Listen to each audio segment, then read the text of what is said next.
I've recently been watching as well as enjoying some YouTube videos of a British YouTuber who provides interesting content that concerns variety of topics such as migration, identity politics, minorities, political parties and culture. This YouTuber offers interesting cultural views that sometimes I find myself agreeing with. He is also known for his controversial stances and brave utterances, which I do appreciate as far as freedom of speech is concerned. This guy has almost 2 million subscribers and thousands of reactions, which reflect the success of his discourses. However, I came across a video of his collection entitled "Some cultures are better than others. The West is the best? Cultural relativism is bullshit." That video got me thinking of making this video as a reaction. My video is not political and has nothing to do with partisanship. It is simply a sort of genuine comment that sheds light on how problematic his statements are. My video is made for educational, academic purposes as well. The amount of reactions and affirmations of Mr. Watson's discourse is interesting and demonstrates a severe misconception of what culture is as a separate case. His discourse also ignores the questionable historical events that shape the Western cultural identity. Therefore, I would like you to watch that video before watching mine in order to put yourself in a context. My video is made of two parts. In the first part, we attempt to provide a general view on culture and the misconceptions of it, and how cultural relativism and acculturation are defined and manifested as features that indicate humans' evolution. The second part is quite sophisticated because it sheds light on the critical aspect of cultures and how some cultures may seem inferior in comparison to the Western counterpart. Without further ado, let us reflect upon Mr. Watson's first statement. He says, "Some cultures are better than others." Is this true? Or is it a statement overloaded with subjectivity and confirmation bias? What do we mean by culture in the first place? Here are some focused definitions of culture made by scholars that I choose for you. Culture refers to the cumulative deposit of knowledge, experience, beliefs, values, attitudes, meanings, hierarchies, religion, notion of time, roles, spatial relations, concepts of the universe, and material objects and possessions acquired by a group of people in the course of generations through individual group striving. Culture is a system of knowledge shared by a relatively large group of people. Culture is a collective programming of the mind that distinguishes the members of one group or category of people from another. Now, away from any sort of political correctness, thanks to these definitions, we may infer that culture has the faculty of exclusivity to specific groups of people, meaning that each group culturally represents itself differently and distinguishes itself from other groups.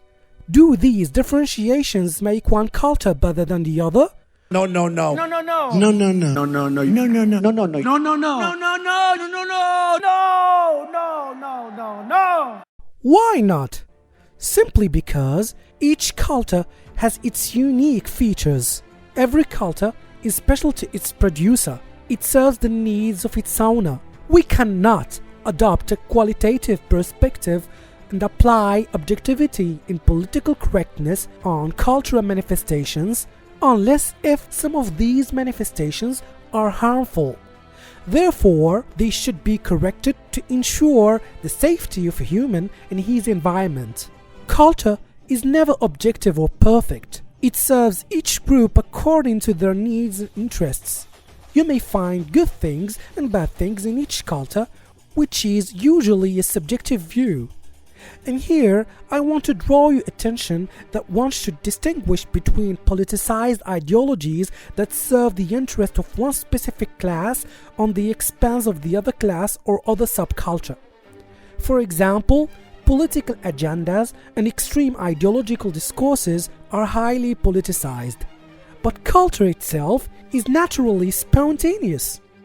Now let us reflect on Mr. Watson's statement that says cultural relativism is bullshit. Is it really bullshit? What do we mean by cultural relativism anyway? Here is one definition. It is how different cultural groups think, feel, and act differently. So, there are no specific standards for considering one group as intrinsically superior or inferior to another. In other words, cultures are inherently different in the sense that each culture has its own specificities, but at the same time, all cultures are equal to the eye of the beholder. To make things down to earth, see it this way. We have two different cultural productions. One in a couscous dish, which is popular in Moroccan culture, and a pasta, which is popular in Italian culture. So, they are different indeed, but they are equal in terms of concept. You may not like the taste of couscous and prefer the other. Another person will prefer couscous instead. This fact does not necessarily make couscous bad or pasta bad. They are both different in their own way and equal at the same time. A wise person would not hold judgment on different cultural productions and practices, but would be open to develop greater understanding on how different each culture is. Actually, each culture means to its people. It functions better in its specific time and place. Culture also expresses the specificities of its context. One important element that Mr. Watson misses is the ongoing process of acculturation between civilizations and generations.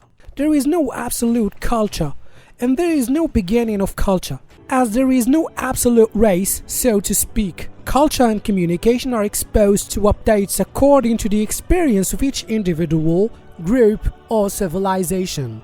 We cannot limit culture and put it in a frame. Culture is in all places. It's in the air and everywhere. Where there is a human, there is a culture. All cultures influence each other through history. This happens sometimes directly or indirectly. Cultural influence and cultural exchange happen because a human is simply a sociable being.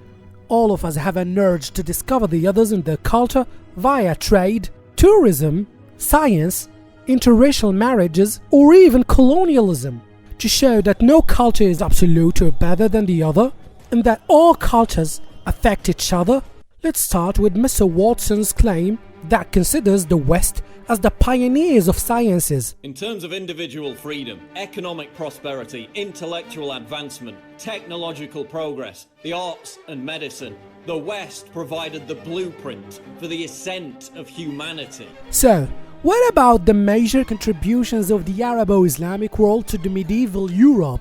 We have the case of Muhammad ibn Musa al-Khwarizmi, who is known as the father of algebra. His contribution to mathematics, geography, astronomy, and cartography established the basis for innovation in algebra and trigonometry. The man's contribution paved the way to Western scholars and scientists to have full grasp on these sciences afterwards. Al-Khwarizmi's work also introduced the numerals 0 to 9, which consequently revolutionized humans' capacity to engage in science and trade. Ibn Rushd, or Averroes, was also an influential figure in the rise of secular thought in Western Europe. He had major impact on Italian theologist and philosopher Thomas Aquinas in the 13th century. Cultural interaction was the norm during the Abbasid Empire. This empire invested in knowledge and sciences. It facilitated intellectual exchange from China to Spain to sub-Saharan Africa, thanks to its stable trade system. The Arab world did help the Western civilization to retrieve and recover much of the classical Greek learnings in literature, which in fact helped European civilization to stand on its feet. The Renaissance itself was heavily inspired by the Greco-Roman culture in terms of sciences, politics, literature, philosophy and art, which demonstrates that cultures are constantly affecting each other. There is no original culture. It is an ongoing process of give and take and acculturation. All of these facts deconstruct the premise of the Clash of Civilization book written by the political scientist Samuel Huntington, who expressed his extreme views that portrays civilizations and cultures as antagonists to each other, especially the Arab culture in its Western counterpart. The notion of Islam versus Christianity is heavily ideological and political and serves the interests in some groups. Cultures, on the other hand, are more or less cooperative and defined by constant exchange. It's a continuous conversation between civilizations rather than an exclusive discourse owned by one culture. The Clash of Civilization book seems to be influential in Mercer Watson's discourses. Western civilization against cultural relativism, into sacrificing our own culture and allowing it to be supplanted by inferior cultures. Cultural relativism and acculturation have always been and always will be. It's an expression of humans' evolution. People meant to migrate and mingle and explore the world around them. It is something unstoppable because it's a human nature. So, we've understood how culture functions. Going back to the narrative of Mr. Watson, he defines some cultures as bad because people in these cultures eat tigers' penises. He gives another example of India as having a bad culture because people have a habit to defecate in public. Can we judge India's whole culture based on this act? What about the other cultural productions? I mean their clothes, drama, music, sciences and so on and so forth. Let me ask you a question. Who are we to judge and condemn their culture in the first place? If we follow Mr. Watson's logic and start measuring cultures and assigning adjectives to them, then someone would argue that the West has a bad culture because it was based on racism and imperialism, which is far worse than just people defecating in public, in my opinion. Racism or racial profiling is judging you and even discriminating and abusing you physically because of the color of your skin, and it gets worse when it's institutionalized and authorized under the premise of the white man is the best or the white privilege. These sort of statements remind me of the survival of the fittest that is deprived from its biological context and used in cultural context to justify racism. Imperialism is a fact. It is that cultural mindset that pushes one cultural group to narcissistically glorifies itself and step on the other cultural group simply because it is represented as inferior. In fact, post-colonial studies shed light on the complex discourse of cultural imperialism and how the West was successful to evolve and flourish on the expanse of degrading, exploiting, abusing and distorting other cultures. The Western civilization was motivated by racism and economic interests to colonize other countries and used false claims such as saving and rescuing other cultures from themselves only to invade them and exploit their wealth and distort their culture. Take the example of how the British colonial forces created a famine in India in 1870 by exclusively exporting a huge amount of food to Britain, which resulted in 29 million deaths among Indian population because of starvation. Kenya also suffered from colonial exploitation, where the Kikuyu people were systematically tortured to death using extreme tools such as brutally smashing their testicles. These cases are elaborated in George Monbiot's video entitled "The Dark Side of British History You Weren't Taught in School." You can watch it later to learn more about that. But generally speaking, the West was once the most brutal imperialistic military power on earth, motivated by the passion of abusing the other, or the so-called inferior cultures, exploiting their lands, labor, and even dehumanizing their population, because they were not qualified enough to be considered as complete human beings. The West empowered itself by the wealth of colonized countries under the premise of civilizing the uncivilized or cultivating the uncultivated. I know that since the dawn of postmodernism, the West is doing its best to overcome and counterattack any discourses of racism, but such structural hegemonic view of culture is responsible of developing extreme ideologies and propagandas that divide people and create terrorist mindsets such as those of ISIS and Nazism. If a Western man thinks that other people and their culture are inferior, it is because the West is the responsible of their inferiority. Go read the Western history. Other cultures' backwardness may be the result of the West exploitation and interference. Colonial powers deprived them from their lands and wealth, negatively affected their identity and perception of the self. For example, Let's consider the discourse of Orientalism. Orientalism, the book, is produced by el.harrami.said. He sheds light on the factual historical hegemonic representations created by the West to depict the Orient as savage community that needs to be civilized.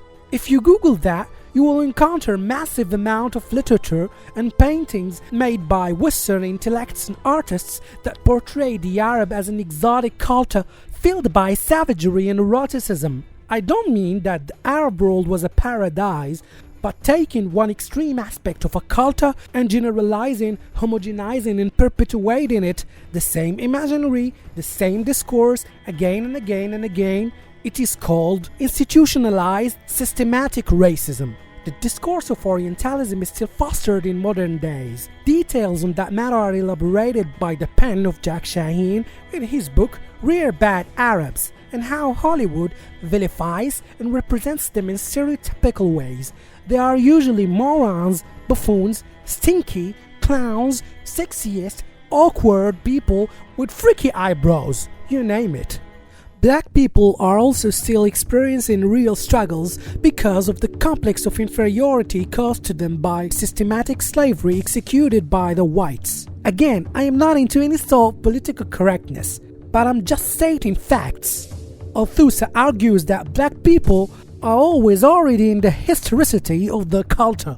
Go and read Franz Fanon's book Black Skin, White Masks, and how the black man, from a psychoanalysis perspective, has a third-person consciousness where he discovers himself through the eye of the Western white man as a cannibalistic, intellectually deficient, ugly, and primitive. If you want to throw adjectives on cultures and call them bad or deficient, we need first to recall the cause of the deficiency. Let us revisit the illegal imperial occupation of Iraq and how the ideology of democratizing the Arab world opened the door for the US to exploit Iraq's oil and wealth. Iraq's libraries and museums were looted and distracted instead of being safeguarded and preserved as property of humanity. How would we learn about other cultures when their cultural productions are erased and distorted because of imperialistic interference? Another vivid example that shows how imperialistic supremacist cultures aim to distort and handicap other cultures and finally calling them low and bad is an example of linguistic manifestations in ex-colonized countries. Take the example of Morocco and Algeria and how the French colonial powers were able to cause identity crisis by successfully creating class distinction thanks to language as a powerful tool of societal segregation. Indigenous people who do not have the chance to master French language are usually deprived to access some administrative information. Society is doing its best to imitate the white French in his language as a role model. People are striving to distinguish their profiles, level of education, and social status by using French language. Those who do not understand French are marginalized and even seen as uneducated. Some social classes are totally adopting the French model of living to the extent of feeling ashamed to be associated with their indigenous culture. Belittling one's own culture is not spontaneous as it may seem. Mr. Watson also argues that the West offers minorities a tolerable place of living. I argue that thanks to the direct or indirect imperialistic invasion and interference to these minorities' homeland and wealth, they were obliged to leave their places and seek better conditions. Yet still they offer cheap labor as a form of modern slavery. It is shameful to deny the unjustified military interference of cultural imperialistic mindset and how it generated terror, insecurities, separation, poverty, misery, and retardation. So-called third world cultures are losing their features and routines. If we really think that the West ended up slavery, remember that thanks to extreme capitalistic ideologies in a framework of globalization empowered by the greed of multinational corporations, the West has actually contributed in the creation of another form of slavery manifested in labor. We have poor wages, long working hours, and black markets. Nowadays, people are buying into extreme capitalistic values on the expense of their own values, morals, and culture. The slavery is still going on and on. Humanity has exchanged its sanity in essence with papers. This ends only when we believe in humanity, equality, equity, and justice. To conclude this video, my general point is that all the discourses that use cultural dichotomy of low versus high or my culture is better than yours give us nothing but hate and extreme practices. Everything is interconnected thanks to the advent of technology, the internet, and free market. Any attempt to spread one ideology and force people to abide by one lifestyle is heavily political and less cultural. Egoism and narcissism give an illusive sense of superiority accompanied by laziness and passivity. Extreme behaviors coming from migrants and minorities need to be fixed using mindful migration strategies and justice. We need to invent discourses that spread awareness and reparation and be active instead of hating the different other because of the skin or cultural practices. Some of the first world economics are exclusively based on the efforts of those minorities. We need to learn from history. Progress is not achieved by adopting ethnocentric views. Progress is achieved by collaboration and justice. So there you go. We have reached the end of this episode. I have a few questions for you. Can you tell me, how do you interpret culture? Do you believe that some cultures are better than others? And why? Is the backwardness of some cultures the result of other cultures' interference and abuse? Or there are other reasons for that? Let's educate each other by expressing your comment below. Don't forget to subscribe to Intellectual Overdose for new content. You can also follow my Facebook page. If you're into music or humorous retro gaming reviews, try to check the links of my other pages and channels in the description.